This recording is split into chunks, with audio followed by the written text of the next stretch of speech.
Il avait fait la guerre de 14, mais il a encore été mobilisé. Il n'a pas été très longtemps, mais il a été mobilisé. Il était à Montauban, même. On atterrit dans une fromagerie à Blancafort.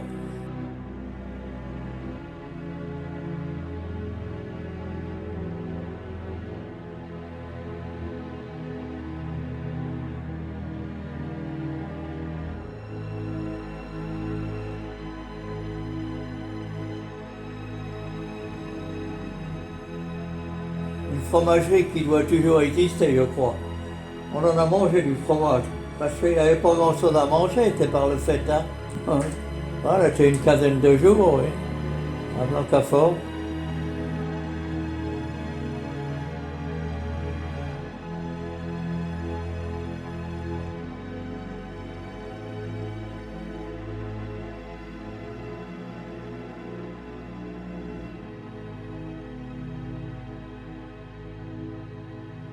Bah, c'était l'exode, hein. Sur les routes, ça défilait, hein.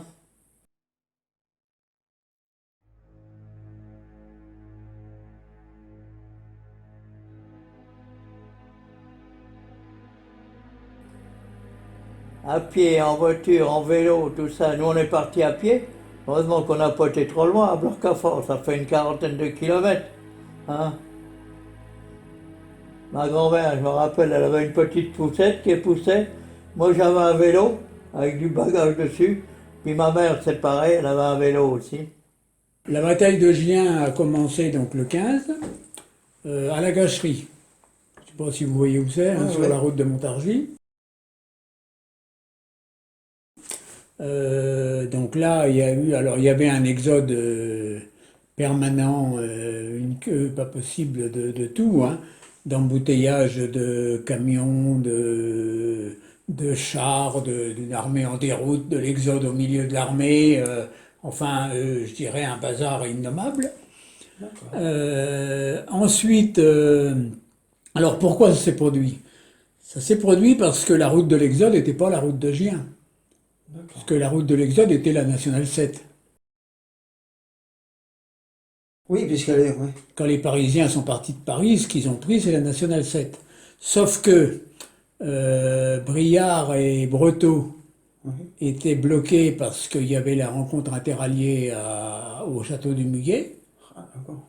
Et puis l'état-major du général Végan qui était à Briard, qui était au château de Beauvoir. Et donc, à partir de là, ben, à la Bifure, tout s'est dévié sur Gien. D'accord. Et donc là, il y a eu une file ininterrompue, bon, qui est passée, donc qui est descendue l'avenue. Hein. Ouais, bah la route de Paris, oui, tout à fait. Et les Allemands étaient derrière. Les Allemands étaient derrière, c'est-à-dire que tout le monde fuyait, avec le seul objectif, c'est de passer la Loire. Logique. Ouais, ouais, à l'époque. Logique, alors, où est-ce qu'il y avait des ponts? Ben, il n'y en avait pas des tonnes, hein. C'était Gien, Sully, hein. Un peu Châtillon, mais... Oui, et le pont de Beaulieu-sur-Loire, à peut-être? Beaulieu, les ponts, en général. Hein. Et le phénomène était le même, d'ailleurs, sur Orléans, etc. Hein. Donc, tous ces gens descendaient. L'armée française était en repli également. Ah, d'accord. Entre autres, on cite sans arrêt l'exploit des tirailleurs sénégalais qui étaient planqués le long du viaduc, là, un peu plus haut, D'accord. et donc qui ont affronté les Allemands, et qui les ont poursuivis. Et les tirailleurs sénégalais se sont abrités dans les platanes du quai D'accord. avant de traverser la Loire à la nage.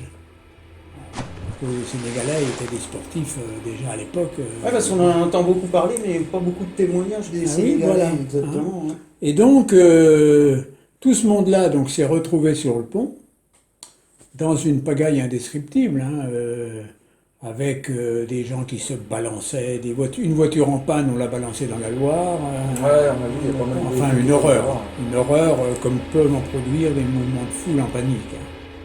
Et donc, moi, dans cette affaire-là, mes grands-parents sont partis. Mon oncle, qui lui était mobilisé, avait acheté une voiture à l'époque, parce qu'il travaillait à la carrosserie Thion, et il s'était acheté une voiture.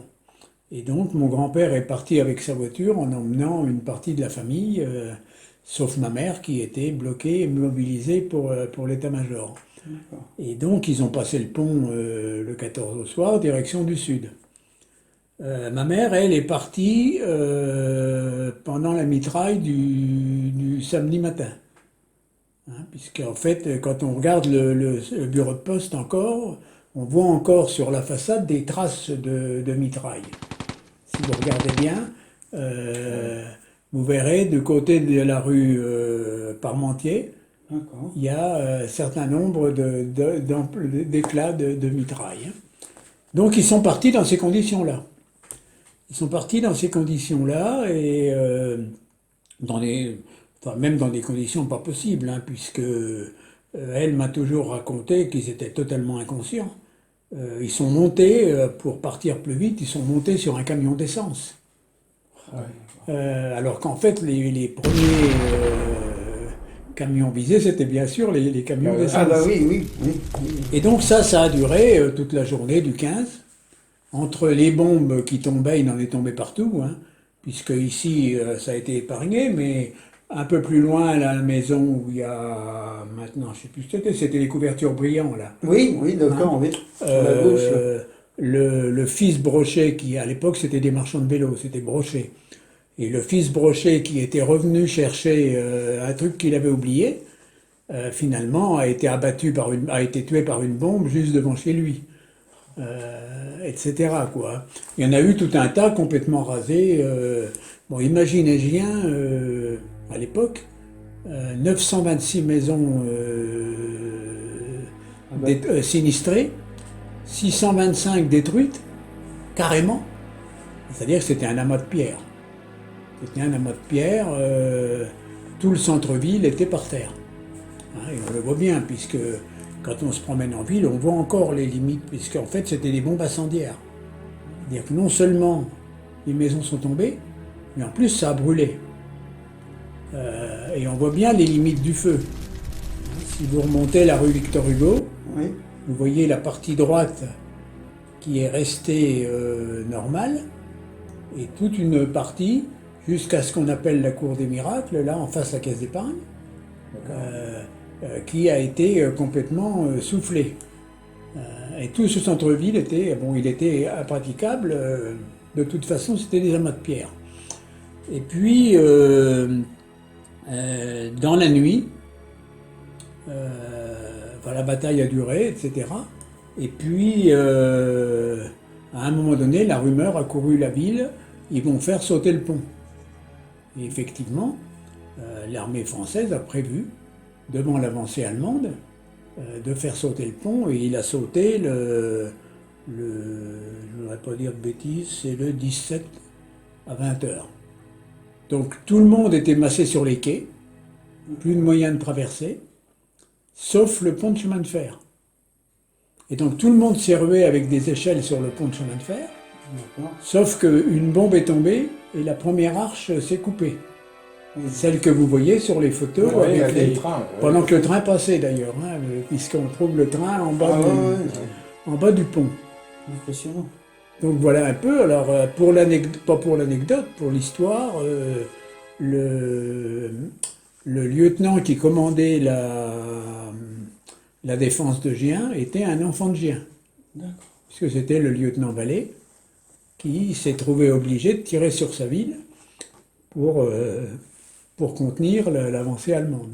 Oui, pour pas qu'il se dirige direction Bourges, etc. Voilà, quoi. pour couper alors en fait, le pont a sauté, sauf une légère partie de parapet. D'accord. Et on voit quelques photos, moi je les ai pas, mais je crois qu'elles sont dans ce bouquin-là.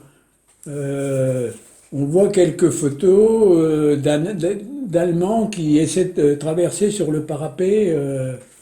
Vous l'avez peut-être vu. Hein, Oui, j'ai vu. Hein, Oui, on a fait donc en fait,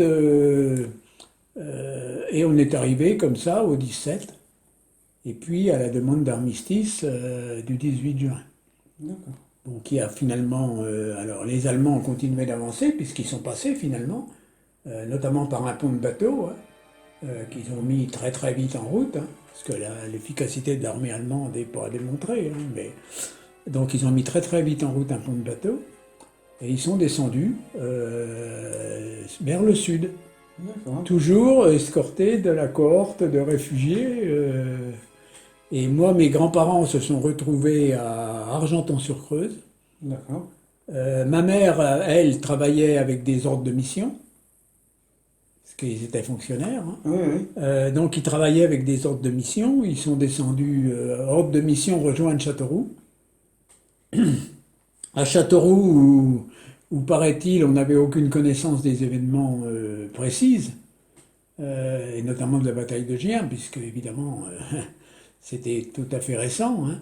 À Châteauroux, on leur a dit clairement, d'après ce qu'elle me racontait, hein, qu'est-ce que vous venez foutre ici? On n'a pas besoin de renfort, retournez d'où vous venez. Bon, manque de chance, retourner d'où on vient, ben, c'est pas aussi simple. Et donc ils ont continué à descendre et ils se sont tous retrouvés à Argenton-sur-Creuse. Ah, c'est bon. Et comme par hasard, alors ils se sont retrouvés à la poste d'Argenton-sur-Creuse, hein, où là ils ont pu travailler normalement. Et comme par hasard, c'est à Argenton qu'ils ont retrouvé les grands-parents.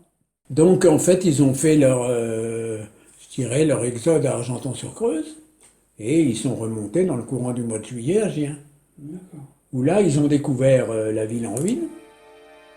Un spectacle d'apocalypse, hein, honnêtement, inimaginable pour nous, hein. Oui, oui, moi qui connais bien Gien, quand j'ai vu les photos. Oui, c'est choquant mais déjà. oui, bon, voir je ça. veux dire, parce qu'en plus, là, il y a les photos. Mais il y avait la vue, mais il y avait la fumée encore, il y avait l'odeur, il y avait... Ouais. Et puis, il y avait... Une seule voie était accessible, la rue Jeanne d'Arc.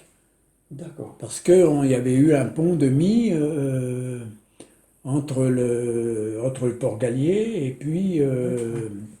Port Gallier, et puis le bas de la rue Jeanne d'Arc, là, hein, la pierre percée. Et donc ils sont arrivés comme ça, mais ils ont vu la ville en ruine, et tout le monde avait une seule question, hein. Est-ce que je vais retrouver ma maison?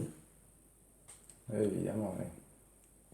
C'est incroyable. Parce qu'en fait, et donc quand ils sont arrivés ici, ils ont vu que la maison était debout, au milieu d'un certain nombre qui étaient par terre. Fissurée, hein. Il y avait, même moi gamin, je me rappelle, des fissures dans tous les plafonds, mais elle était debout. Et bien sûr, il y avait les Allemands, Ah oui, qui occupait la maison. et qui occupaient tout, hein, Tout, ouais, toute la de ville. toute façon, hein. Alors ils n'occupaient pas la maison ici, mais ils y avaient séjourné. D'accord. Ils y avaient séjourné. Alors mon grand-père, qui avait fait la guerre de 14, hein, qui a été blessé en 15, Tout à fait. connaissait les Allemands. Et avant de partir à l'Exode, il avait pris une précaution. Ici, dans cette alcôve-là, c'était un placard. Et il avait mis tout ce qu'il y avait dans la maison, de draps, de linge, de choses importantes, à l'intérieur du placard. Il avait fait une fausse cloison et il l'avait tapissée. Oh, non. Ce qui fait que les Allemands ne sont pas vus. N'ont pas vu, La cloison, n'ont pas eu- ouais, cloison, tout à fait. ou n'ont pas eu le temps de voir, parce que avec je dirais, l'excroissance qu'il y a dehors, à un moment donné, certainement qu'ils se seraient doutés qu'il y avait quelque chose, hein. Et donc, ils avaient peur d'un tas de choses, hein. Notamment, mon grand-père avait une vigne là-haut, dans la rue des Poroches, hein, et il faisait son vin, enfin, si on peut appeler ça du vin, c'était une espèce de piquette. Ouais. Mais bon, il y avait donc des tonneaux à la cave et du vin, hein. D'accord. Et en fait, ils ont vidé tous les tonneaux parce que il y avait une peur totale que le vin ait été empoisonné. Je croyais que vous alliez dire ils les ont bu parce Non, qu'ils non. étaient férus de. Ils les ont peut-être bu, hein.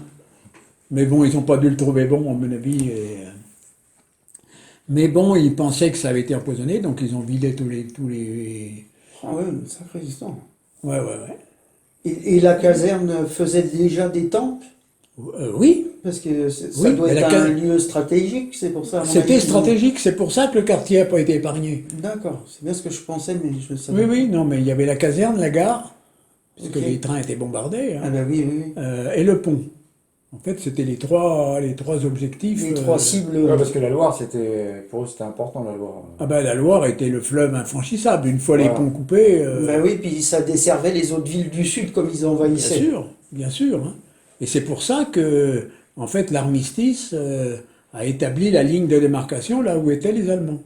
D'accord. C'est-à-dire, pour nous, c'était Vierzon. Ah, ok. Hein, la ville était d'ailleurs coupée en deux à Vierzon. Une partie en zone libre et une partie en zone occupée. Ouais. Et donc ensuite, il a fallu procéder aux opérations de déblaiement. D'accord. Alors, les Allemands avaient fait beaucoup de prisonniers, donc les prisonniers français ont été en charge de déblayer la ville.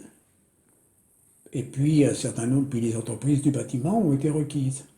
C'est comme ça que mon oncle, qui était rentré de la guerre et qui s'était embauché dans une entreprise du bâtiment, a été tué par un mur qui lui est tombé dessus dans l'escalier des degrés.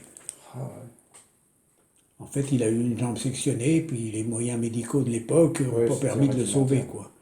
C'est sûr que 20 ans après, on lui aurait mis une prothèse, mais bon, Ouais, à l'époque, ouais, c'était. Puis le contexte.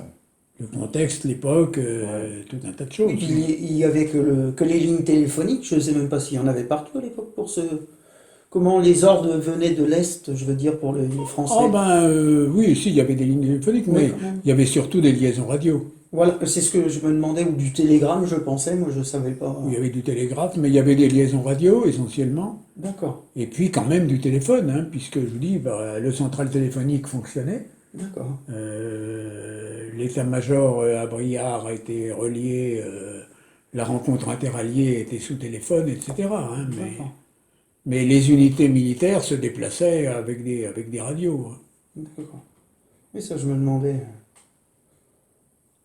Après, une sacrée histoire. Ah, Mais- c'est pas un petit truc, hein. Ben oui, oui, oui. Et ça a marqué, bon maintenant ça commence à s'atténuer parce que c'est peut-être un bien ou même sûrement un mal, je dirais, les jeunes générations. Ouais, s'y intéresse plus. Ben, c'est pas qu'elles s'y intéressent plus, c'est que ça s'éloigne. Ouais. Je veux dire, nous, notre génération à nous, on en avait ras-le-bol d'entendre les récits de 14-18. Mhm. Eux, on en a un peu ras-le-bol d'entendre les récits de 39-40, quoi. Il y a des phénomènes, je dirais, de génération. Oui, c'est sûr. Après, bon, on peut s'intéresser à l'histoire sans rabâcher du matin au soir, quoi. Bien sûr, oui. C'est Mais, vrai que nous, 14-18, bon, tous les combattants de 14-18, bon, ils nous en mettaient plein la tête. Mais c'est une guerre aussi, vous parlez de 14-18, qui a beaucoup été oubliée aussi maintenant. Là, ils en parlaient un petit peu parce qu'il y a eu des centenaires, etc. Oh, oui, elle a été oubliée, bien sûr. Je mais- parle des nouvelles générations, on en parle Mais plus toutes trop. les guerres ont été oubliées, 70 aussi. 1870, Oui, oui, oui. où Gien a vécu une occupation aussi terrible que celle de... moins longue, mais D'accord. aussi terrible que celle de 39-45. hein. Mais bon, évidemment, le temps passe. hein. De toute façon, Gien a toujours été un peu au cœur des batailles. hein. C'est normal. Ben oui, hein, c'est une ville stratégique qui est pas loin de Paris, de Bourges, qui est au centre, on va dire. Voilà. À l'épicentre. C'est depuis la Gaule, c'est, je D'accord. dirais, le carrefour. D'accord. C'était le carrefour entre les Carnutes, les Édoins, les Sénons et les Bituriges. Après, ça a été le carrefour entre la Bourgogne et la France, et l'Aquitaine. D'accord. Ça a toujours été un carrefour, Gien, finalement. Donc, effectivement, à chaque fois qu'il y a une guerre, eh ben, on y a droit, quoi. D'accord. Et la bataille à la gâcherie aussi, il y a eu une grosse bataille. C'était le 17 juin, je crois. Non, le 15. Le 15. Le Ah, c'était 14, 14-15. hein, Ah oui. la Ils ont gâcherie. fait un monument d'ailleurs à la gâcherie pour. Oui, oui, mais là, c'était une bataille de chars. hein.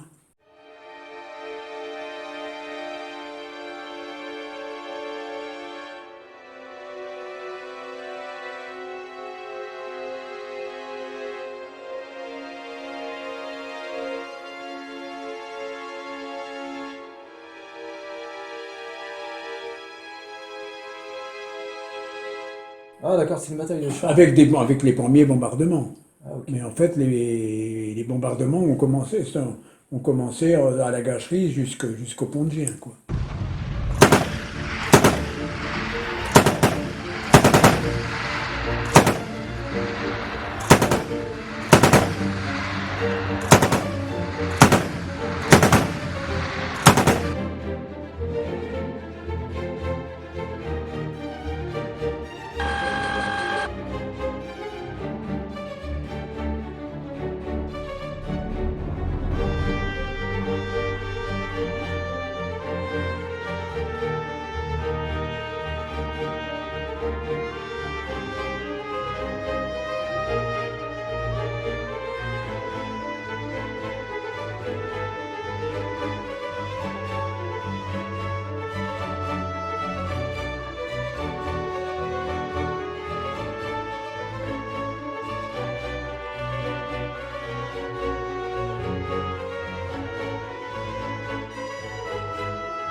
Oui, le siège. Non, c'était une grande bataille, la Gâcherie, hein. Ouais. Parce que l'armée française était beaucoup plus puissante à l'époque que maintenant, je veux dire. Plus puissante, oui et non. De réputation par rapport à la défaite de 14-18 des Allemands, quoi. Ben, disons que Gien avait à l'époque avait des militaires, hein. Il y avait des soldats à la caserne. Il n'y avait pas que il y avait pas que l'atelier. C'était vraiment une caserne de soldats. En fait, maintenant, c'est uniquement un atelier de réparation, quoi. D'accord.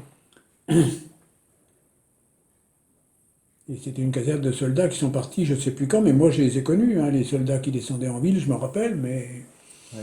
je sais plus, c'est dans les années 50, je pense qu'ils ont disparu. Oui, donc Gien, ça a bien duré 5-6 jours, le siège, alors, La bataille. La bataille, pardon. La bataille a duré 5 jours, hein. Ah oui, d'accord. Parce que quand Pétain a annoncé l'armistice, ça s'est pas produit tout de suite. La bataille a continué sur Gien. Parce qu'il l'a annoncé donc le 17, je crois, l'armistice. Ben, ça a continué jusqu'au 18. Ouais. Parce qu'il a, le 17, c'est la proposition d'armistice. Ah oui, la proposition. La Voilà. signature, c'est 18. D'accord. Ouais. Et l'appel du 18 juin en même temps. Oui. D'accord. Avec De Gaulle, une partie de l'armée est partie en Angleterre. Alors, C'est- De Gaulle a assisté au château de Breteau, au château du Muguet, Ah d'accord, oui, a j'y suis assisté allé. à la rencontre interalliée avec Churchill, Pétain, et il a quitté. Ensuite, il est descendu avec le gouvernement, puisqu'il était secrétaire d'État, hein. Il est descendu avec le gouvernement jusqu'à Bordeaux, D'accord, puisque le gouvernement s'est rapatrié à Tours et d'accord. ensuite à Bordeaux. Et puis c'est à Bordeaux finalement qu'il s'est sauvé, qu'il a pris un avion et qu'il est parti sur Londres. D'accord. Parce qu'il n'était pas d'accord avec les décisions prises de l'époque. Ah ben pas du tout, bien sûr. Il n'était D'accord. pas d'accord avec l'armistice.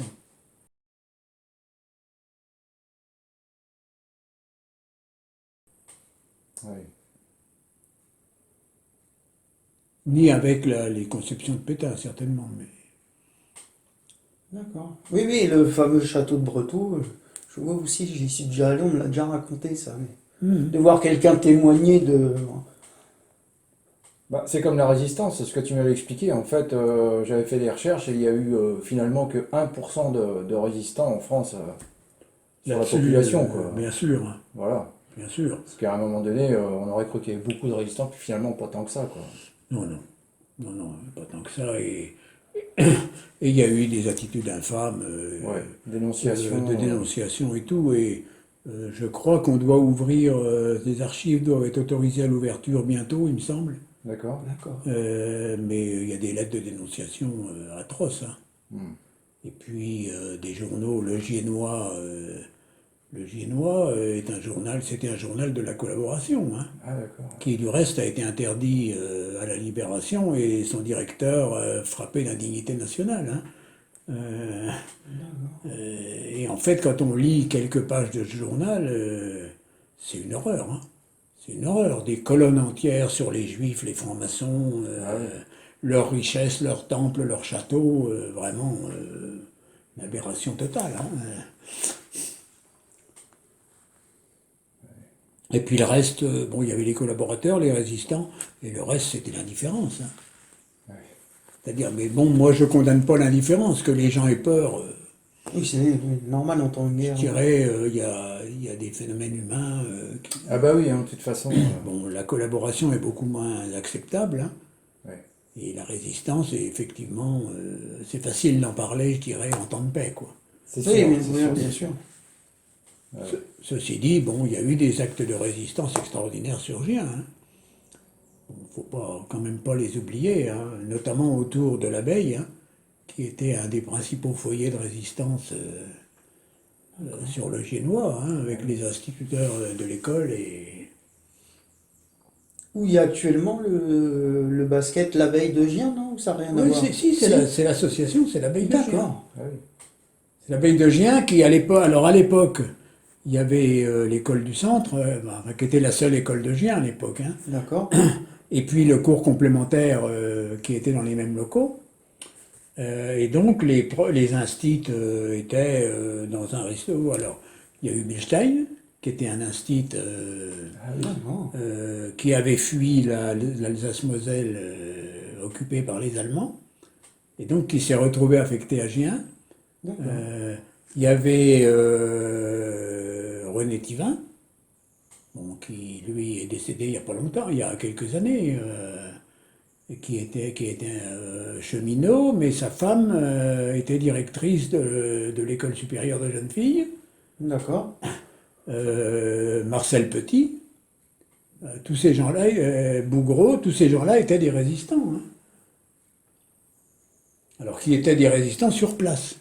Oui, oui. Après, Bilstein est parti pour fonder pour prendre la tête de la compagnie Bilstein. Et il a mené la résistance giennoise pendant toute la guerre. Et il a été tué au combat de Saint-Gondon quelques jours avant la libération de Gien. Ah, d'accord. Mais il y a eu des hommes admirables de tous les bords. Hein. Des Arnaud, qui était un radical socialiste, a été, je dirais, assez extraordinaire dans son rôle, quoi. Mais en même temps, il était devenu très ami avec l'archiprêtre Juranville, D'accord. qui lui aussi était dans son rôle. Hein. Et à eux deux, notamment quand les bombes sont tombées sur le château, à eux deux, ils étaient au milieu des blessés. Bon, Juranville était blessé, mais était là pour aider. Desarnaud était médecin, il était là. Son hôpital était détruit, mais il en a installé un en hôpital provisoire, dans ce qu'était la crèche du Champ, hein, D'accord. qui a été malheureusement abattu pour pas grand-chose il y a quelques années. Mais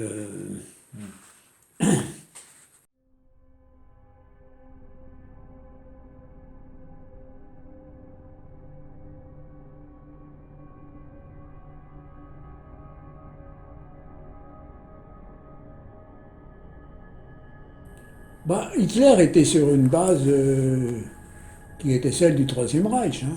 D'accord. C'est-à-dire un Reich, un empire bâti pour 1000 ans, Oui, ça, je sais. qui aille pratiquement, qui arrive à dominer le monde. Ah, d'accord. Hein. Et au milieu de cet empire, il avait plusieurs boucs émissaires, hein. Mais alors les boucs émissaires, bon, c'était tout ce qui considérait comme anormal. D'accord. Donc, ce qui considérait comme anormal, c'était les handicapés, les juifs, les homosexuels, D'accord.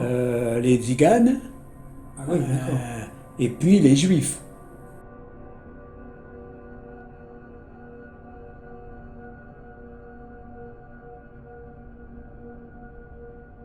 Et les juifs étaient rendus responsables de toute la faillite du monde.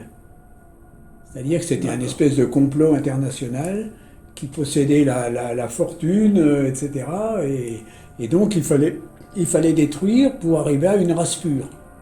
D'accord. À une race pure qu'il appelait la race aryenne. Oui, ça je...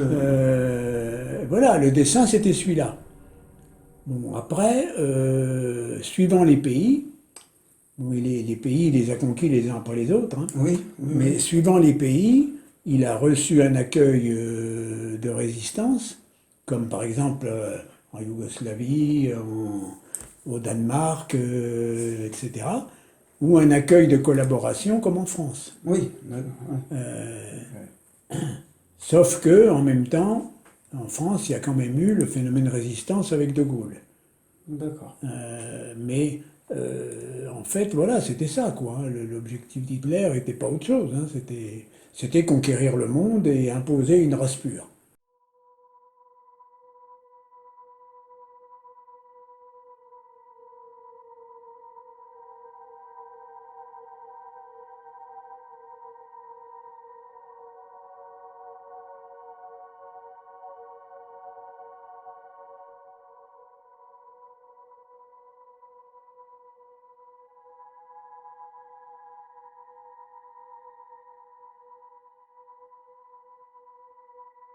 D'accord.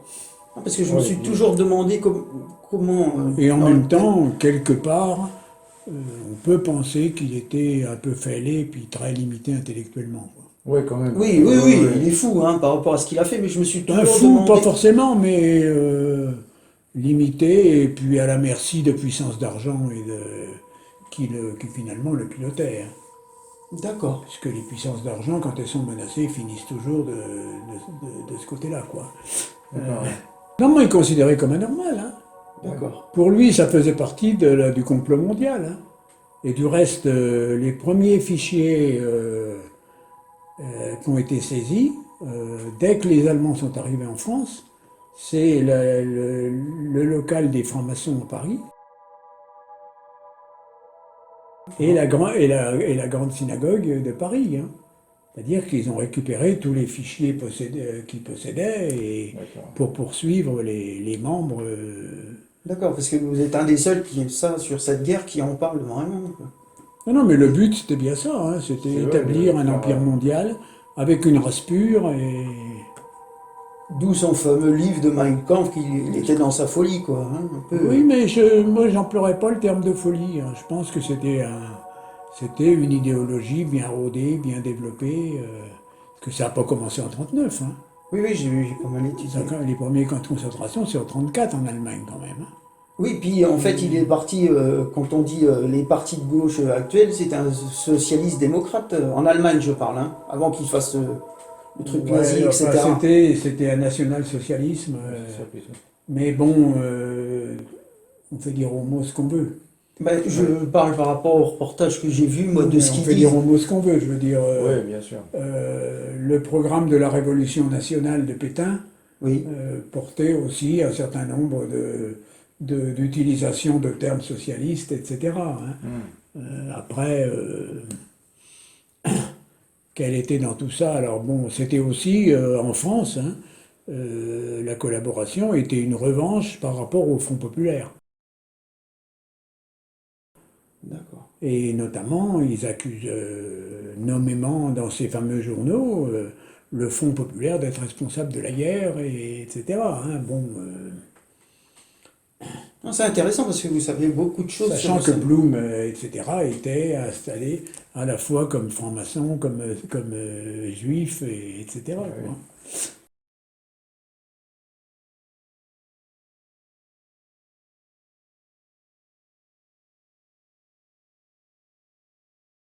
Bah, on n'était pas trop rassurés, non?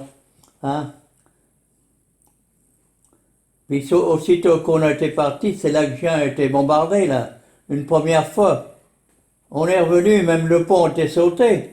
Il avait fait un pont bateau, Ouais. les Allemands. On passait sur le pont bateau. Puis on est revenu, il y avait les Allemands qui étaient là. Vous étiez au grenier, vous? Ah oui, oui, là, oui, bah oui, ils nous avaient fait coucher au grenier, ces salauds-là, hein. Et puis ils tiraient dans le plafond, je te dis. Puis ma mère, elle a été trouver les officiers qui avaient. Parce que il y avait le règlement chez eux, hein. C'était strict, mais. Je te dis, 2 jours après, il était expédié au château de Saint-Brisson. Là, je te dis, les Allemands, Ouais, ouais. l'officier les a expédiés au château de Saint-Brisson. Après, on a réintégré les chambres. Ah oui.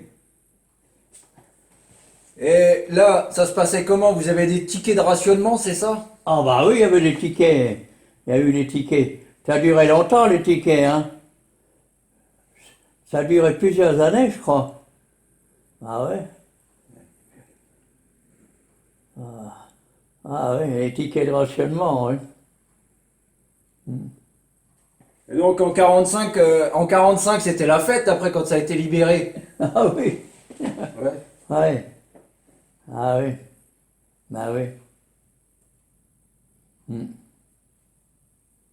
Ouais. Une drôle d'époque, oui.